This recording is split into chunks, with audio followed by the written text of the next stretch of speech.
So, here we are at Rideau Hall, working on a late 1800s large Tabriz, 29 feet approximately.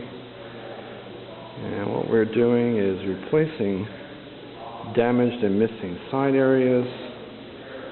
Davoud is preparing the side to attach the pre-woven sections, after which we will very finely weave an outer blue cable on both sides to finish.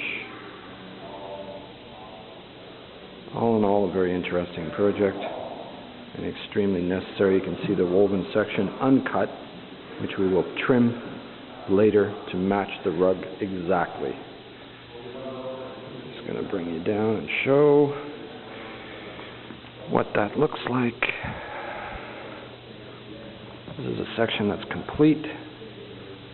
However, we haven't finished the trimming, but that'll be accomplished later. And as you can see, our colors will match exactly.